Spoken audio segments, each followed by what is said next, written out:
How's it going, folks? This is Gray 1951. I'd like to talk a little bit about the Woody Allen film Interiors and talk about what it meant to me personally.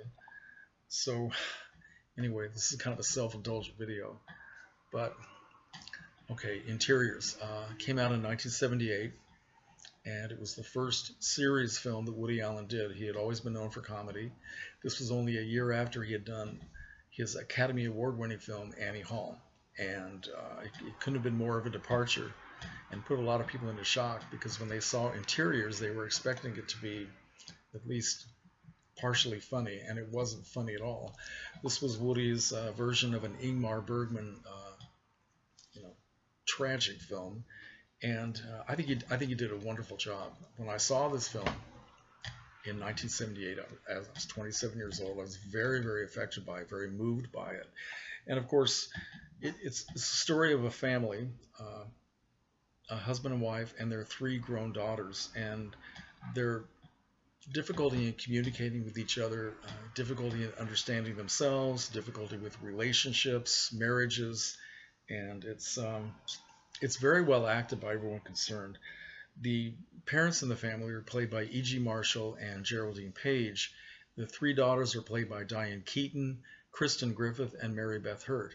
Now, the character played by Mary Beth Hurt, I think she's the youngest of the three sisters.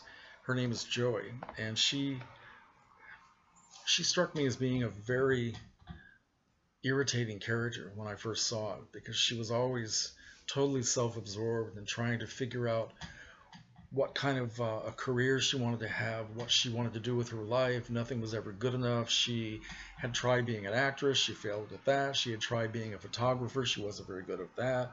She wanted to be creative because her sister, played by Diane Keaton, is a very successful writer, and she's very kind of jealous of her sister. They're very competitive with each other.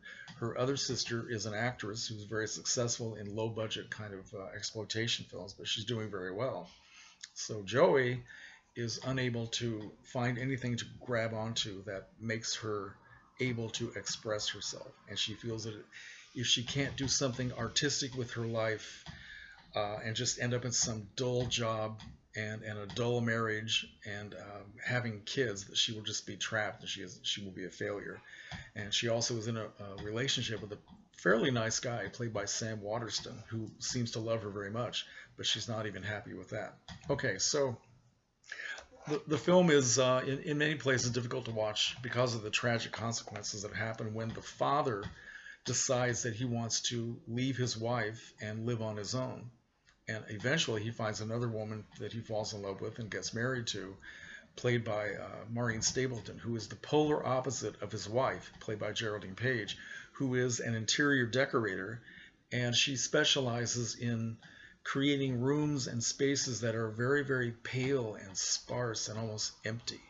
And everything is beige, everything is off-white, and there's no color. There seems to be no life in any of the rooms that she decorates, and that's the kind of home that they lived in all those years. And the husband eventually begins to realize that the wife has been controlling their lives in this sort of icy, glacial way, the same way that she controls a room.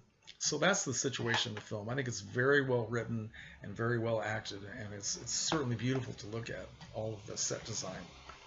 So I didn't see the film again for, well, what, 8 years ago, 7 or 8 years ago, whatever, and watched it again after all that time, and I watched it again a couple of nights ago. When I saw the film again after so many years, something just slapped me in the face, and I realized that I had found the character of Joey to be terribly irritating and just really unlikable because she was expressing all the feelings that I was having at that time, and feelings and doubts and conflicts that I was afraid to face at the age of 27.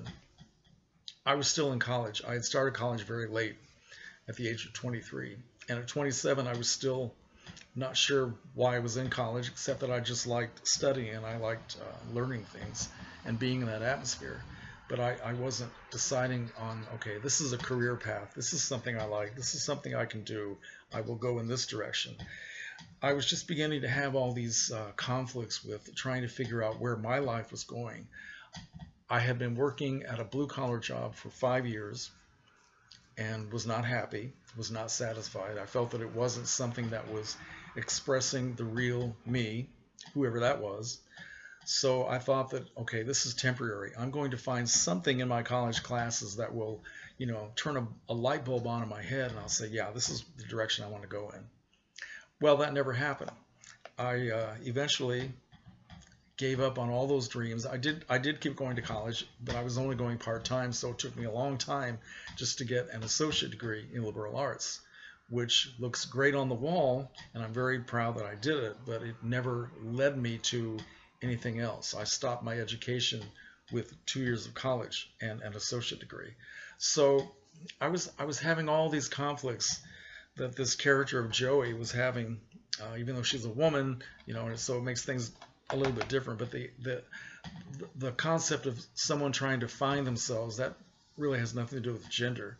Trying to understand who you are and what it is that you want in life and what you may or may not be good at.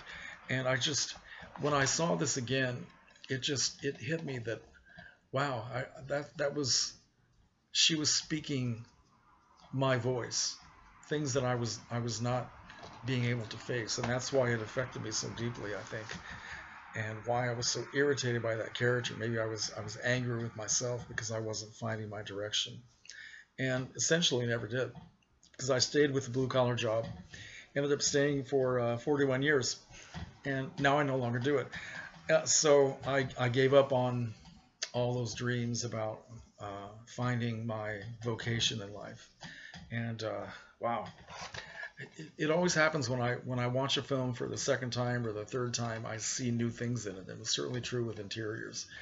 So that's my little personal reflection. And again, I'll recommend this to everybody. If you've not seen this film, please give it a chance.